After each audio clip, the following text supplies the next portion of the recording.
Hello and welcome to Network. My name is Spumelele Zondi. Tonight we have information on what Mobile World Congress means for the African continent. We go to Kenya, where locals are using social media to tell a positive Kenyan story. We also go back to America to find out the latest on the Apple versus the FBI story. Our discussion is about a product of the year with CEO Pritesh Suraj. Find us on SABC Network on Facebook, Twitter and Instagram. It's News Network at sabc.co.za and email. Let's start with your social media and technology news.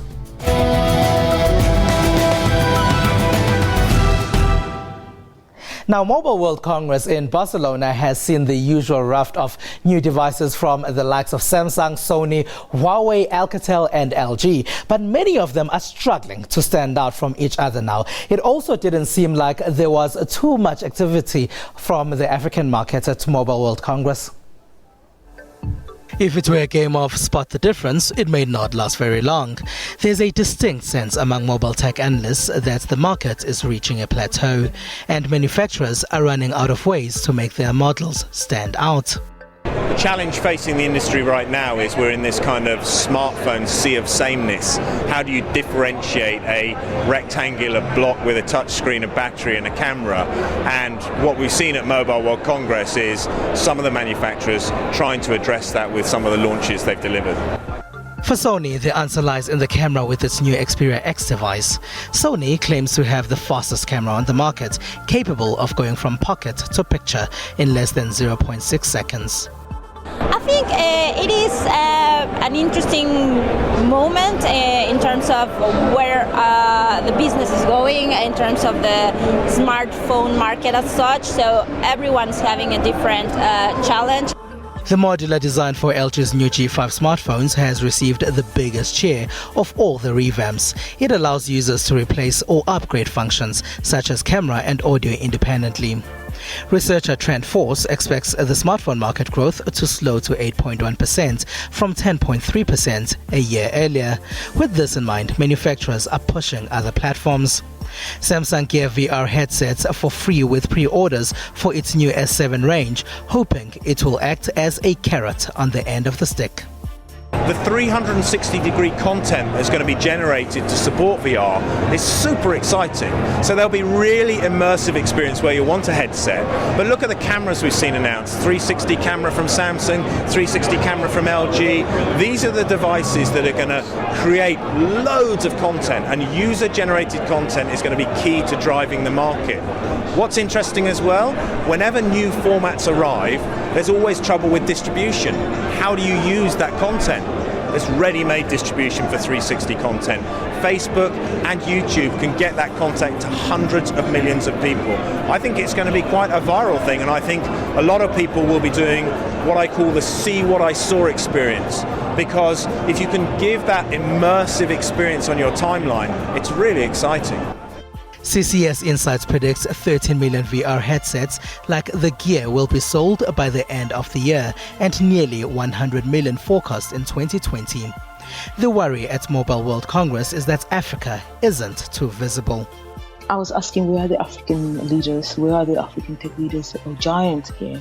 Where are the African operators? Because we've got the big global conglomerates CEOs speak. And these are normally manufacturers of the kind of technology that we end up using and consuming. But my mind or my perspective quickly changed when I went to the Ministerial Summit where there was just a dedicated session for sub-Saharan African leaders. And this is where you saw CEOs of mobile operators are really giving their voice and their perspective, where they're moving, and then you start getting into issues of how do we want to connect people in Africa. Africa Night saw African governments discussing how they're improving tech accessibility in their countries. Despite this, there was some visibility of companies that offer tech solutions from Africa. And I found about 2 or 3 African companies, one from Morocco and one from South Africa, but they were mostly, your network, your enterprise kind of companies. I did find an interesting company from Algeria called Condor Electronics, and they've been selling smartphones as well. And the interesting part is these smartphones, they look fantastic. I mean, a phone with a 24 megapixel camera, a phone with a massive battery that will last you for a week. After international reveals at Mobile World Congress, we now wait for local launches of many of the items that were on show in Barcelona. Kenyans go on social media to paint a positive picture of their country for the world to see. Let's take a look.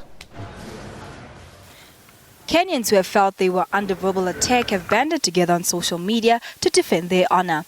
Hashtags like Someone Tell Nigeria, Someone Tell CNN, Someone Tell Mugabe have trended, acting as a way for Kenyans to channel their frustrations. Manish Sadana, the manager of Squad Digital, and his team realized just how powerful Twitter can be as a tool for social change. We have some very advanced social media listening tools. And when we looked at Kenya, Capture Kenya, what we wanted to understand what people feel about Kenya. So when we did that analysis, we saw that the country is extremely cynical about who we are as a nation, right? So we talk about all the negative things all the time. I'm fine, how are you? For this reason, This Is My Kenya campaign was born. Digital Squad set up a social experiment. Kenyans battle an image of corruption with impunity, tribalism dividing the country, and nepotism. This was a rallying call to change the world's perceptions of the country by making Kenyans realize they have the power to shape Kenya's global image. If we choose to see the positive, then we focus on and we grow the positive. If we choose to see the negative, we get locked up in the negative. Every year, Safaricom, Kenya's leading mobile service provider, assigns Digital Squad a theme for social media. This year, they picked this campaign to promote a positive view of the country amongst its people. Digital Squad, who are a Safaricom digital arm, jumped on the theme. We have a massive opportunity now to create a campaign that sort of essentially transforms the tourism industry in the country by people collectively coming together and showcasing the beauty of this country to the outside world.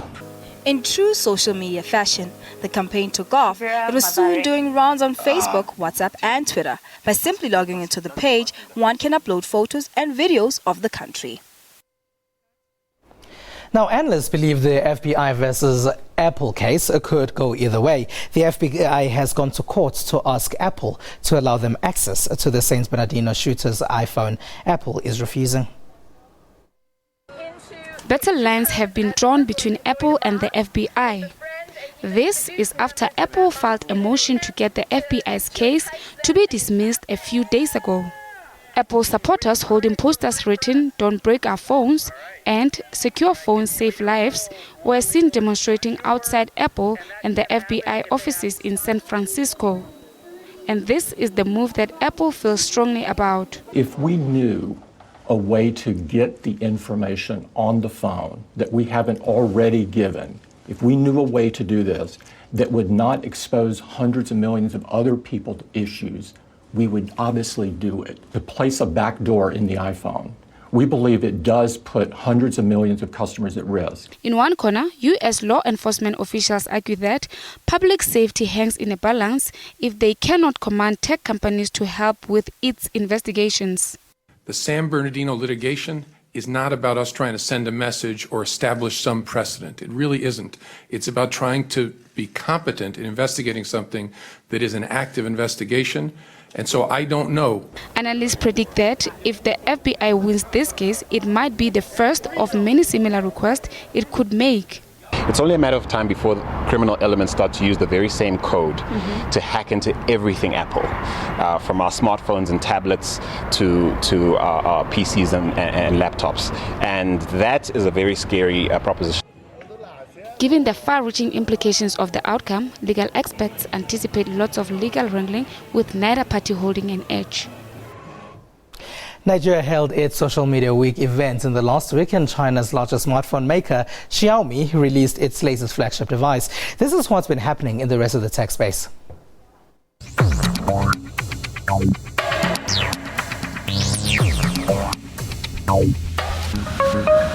Nigeria's commercial capital, Lagos, hosted another edition of Social Media Week, bringing together people from across fields like politics, entrepreneurship, fashion, and sports. Some participants discussed how social media can change the fortunes of the country's most beloved sport, football.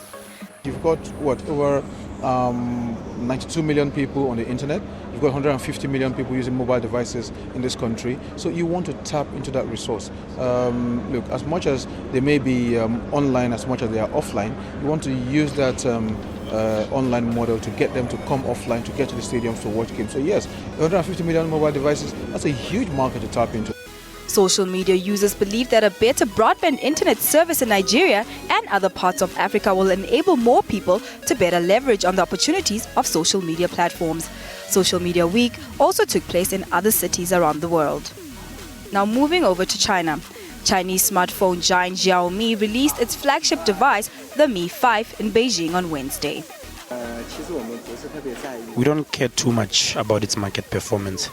We care about if there are enough Xiaomi fans who like our product. I went to the experience area after the press conference. I feel people highly value the phone. Still in Asia. Taiwan's Foxconn has put its acquisition of Japanese electronics firm Sharp Corp on hold after questions arose about the display maker's financial liabilities. Foxconn will be able to apply some of Sharp's technology to other areas through the deal, but it might not be allowed to sell some of Sharp's business, which the company has no use for. Meanwhile, as is typical with Japanese firms, Sharp has a large number of employees and debts and plenty of equipment. As the world's largest contract manufacturer of consumer electronics, Foxconn, also known as Hon High Precision Industry, hopes the deal will help it better compete with rivals like Samsung Electronics Company. Now moving over to Europe. Greece's mobile technology sector is thriving in spite of the country's economic woes, according to an industry organization. At the Mobile World Congress in Barcelona, 75 Greek mobile and app companies were exhibiting this past week. Greece has a long tradition of producing very strong engineering talent. A lot of these people obviously had issues finding jobs in the last 5 years, and in a way Upstream has become a bit of a safe haven for a lot of these people. The Greek Industry Association, Hellenic Association of Mobile Application Companies, with the support of the Greek government, ran a stall at the Congress to showcase the sector.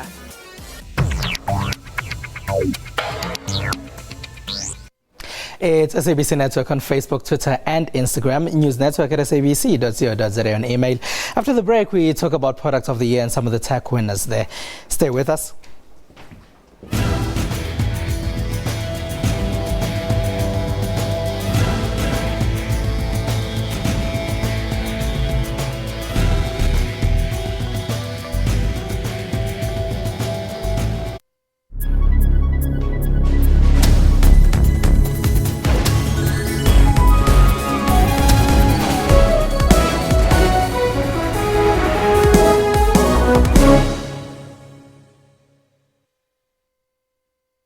How great would it be to have Sia back for this reunion? He's been traveling Africa for years. He's impossible to get a hold of. We know what he drinks. Let's find him. Yeah!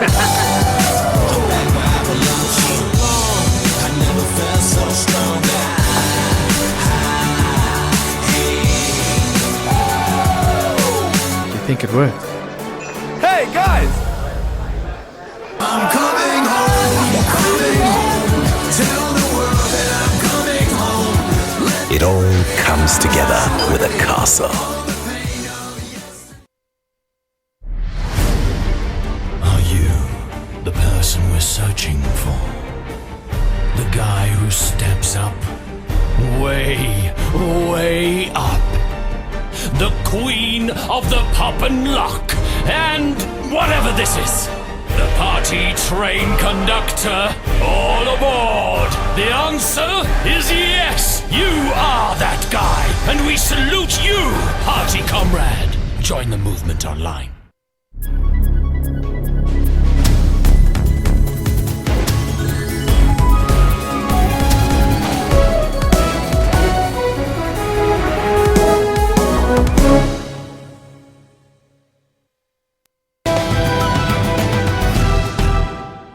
SABC Network on Facebook, Twitter and Instagram. Welcome back and thank you very much for staying with Network tonight.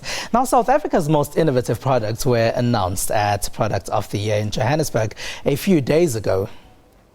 The Huawei P8 Lite won in the value smartphone category for 2016. Folks at Huawei have already told us that they're excited about that award.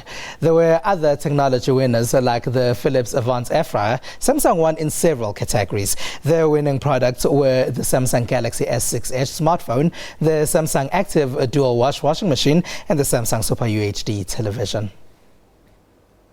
Now, joining me in studio is Pritesh Suraj, who is the CEO and Chief Innovation Officer at Product of the Year. Also in studio is Justin Hume. He is the Marketing Director at Samsung Electronics. Gentlemen, hello and welcome. Good evening. Thanks for having us on. Now, if you can tell us, Pritesh, what is Product of the Year and how does it work? So Product of the Year is a global organization. We're the world's largest organization dedicated to recognizing and rewarding innovation, consumer innovation that's out there. So in South Africa, what we do is we do an independent research-based approach with 5,000 households around the country, and we rely on these households to come to us and tell us which are some of the most innovative products that add value to their life, and these are the products that we should be supporting as consumers. The Samsung S6, in fact, several Samsung products, won the Products of the Year. Why do you think this is? Well, I think, firstly, we're enormously proud about that fact, and thanks to Pritesh and the team there. But really, Samsung's been striving to ensure that that innovation that we bring year in, year out, we consistently deliver it and deliver those technology benefits that are not just simply, new tech for the sake of tech, but kind of tech that brings an enhancement to our consumers' lives. And I think that's why they recognized us. And I think that's why this award is takes a particular spot of on a mantelpiece of trophies. Now, Pritesh, Samsung was not the only winner there. There was the Huawei P8 Lite. Could you just tell us about that? Yeah, I think consumers are also out there, and there are some consumers who want the benefits of a smartphone but may not want to be paying a high price. So this is a value phone that's out there that's launched into South Africa quite recently that consumers said, yeah, the value and the benefits of the proposition was something that they really enjoyed and was one of the winners that were there. Tell us about the S6 Edge specifically. What is it about it that gives it an edge as opposed to other phones? Okay, excellent. I think we introduced this phone at the beginning of 2015, and it straight away collected multiple awards, accolades, particularly for the design. And one of the best things that Samsung did is that we were able to take that form factor, curve the glass, and create a seamless experience for the user. We've not simply left it at the curved screen, but we've added applications and benefit into that device. So basically you can use it as a ticker tape, we can bring in news applications, we can launch applications quickly from the side screen there. So I think all round the S6 Edge has been a phenomenal success. And on top of that, it's kept with Samsung's award-winning camera technology. So that's something that we build on, we're incredibly proud of. We each and every year seek to take that to the very next level. Now, Justin had won this year. So what are you bringing for us next? So interestingly enough, I was just watching your segment before our chat here, and you were talking about the Mobile World Congress. So unfortunately, I couldn't actually join the Product of the Year awards ceremony. My team was there. I was in Barcelona at Mobile World Congress launching the S7, which will be here on the 11th of March this year. So excited about that. And I think if you like, or if you've loved the S6, you are going to be very surprised, very happy with the new S7. And I think it's not just about the handset. As that segment showed, we're introducing virtual reality headsets, 360-degree cameras and the like. So really taking it to the next level. The S7, you say, launches on the 11th of March. So what's different? So firstly, we've got standard enhancement, but the big things that we've brought back, it's to be technical, an IP68 water and dust resistant device. Now that's important because we've got a seamless unibody design on the device, keeping that curvature. We don't have to have any plugs or anything like that over the ports. It is completely water resistant without you needing any little adapters and the like. Secondly, camera, we've introduced a new type of technology in terms of megapixels and the 2DP camera that we have in there. Now basically what that means is that we can take that device and we can shoot video footage, camera footage in very, very low light conditions. So when you try and take a shot, often it's late at night, you want to snap something as you're zooming down the highway or in a club or whatever it might be. We'll take it perfectly. Pritesh, at Products of the Year, when you're getting feedback from some of the consumers that you you're engaging when you're doing your research, what is it that they tell you they're looking for from technology products? Well, they're obviously looking for that innovation. It's almost like a category passport right now that bring me something new, bring me something different.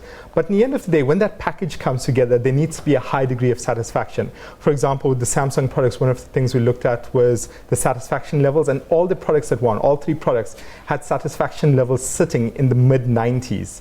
So 95, 96%. And that's massive for an electronic product, which consumers care a lot about, and they're also very critical of. So when they love products this much, you know that's what they're looking for. Mm-hmm. Now, there were other products that won. There was a washing machine, yes. There was an air fryer, there was a television set as well. So with such variety, do you think that people are choosing a brand, or are they choosing a product itself? They are choosing the innovation that actually they want and that's missing from their lives. And that's the beauty of it. The product of the award's not really about the big brand effect, which is why in some of the other categories you'll see some really small brands that are winning.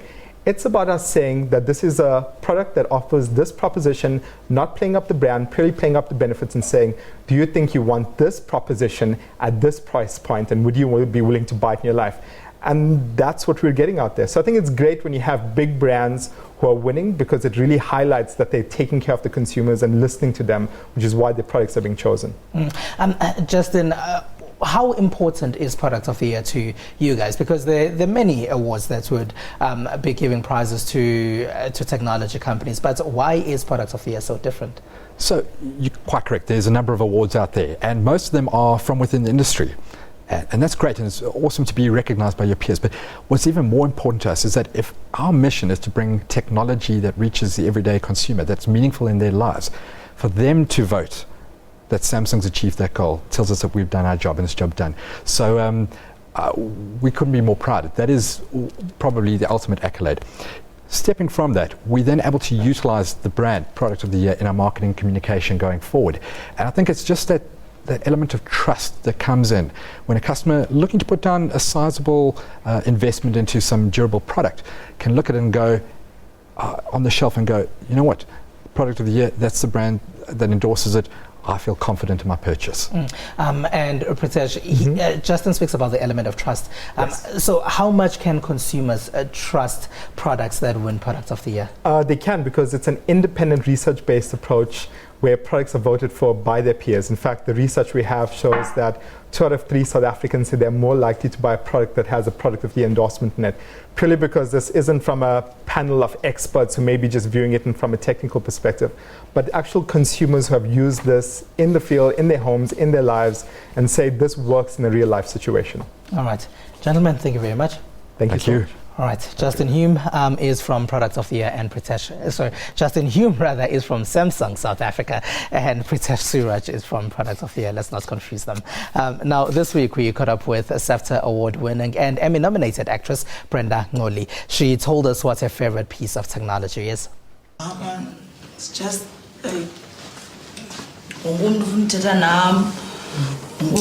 autograph. Hi, my name is Brenda Ngoli, and I'm your next presenter. No, I'm lying. I'm just here to tell you what my favorite gadget is, or technological gadget actually. It's my juicer. Yeah, not my blender, my juicer.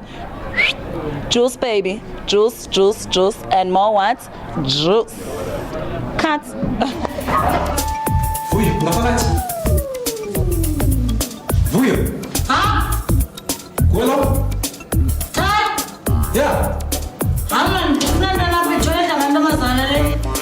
Man, von denen Zaza side, man, sind confused. Toflan. Right, Bob? Ja, non grand right.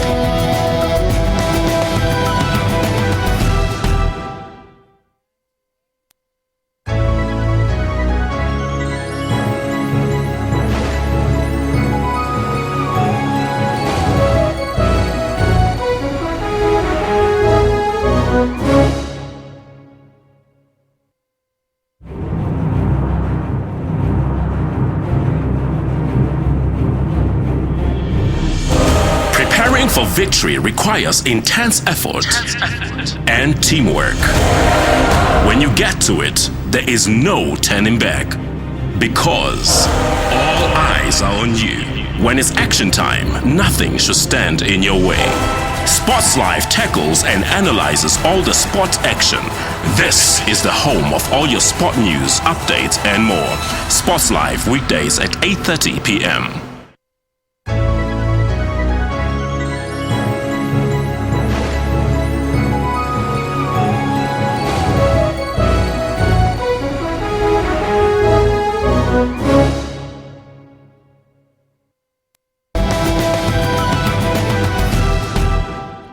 SABC Network, Facebook, Twitter and Instagram. Now let's see what some people have been sharing with us in social media.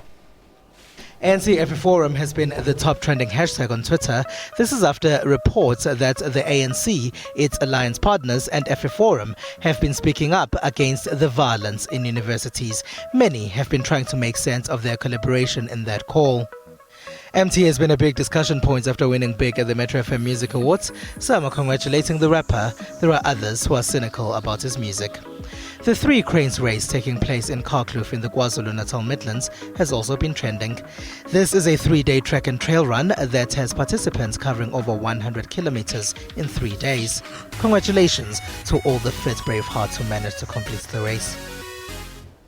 And that's all we have for you. Find us on SABC Network, Facebook, Twitter and Instagram. We leave you with some cell phone footage of the racial tensions that have been playing out in universities in South Africa. And these have resulted in discussions on social media. From me and the rest of the team, have a good one. Bye-bye.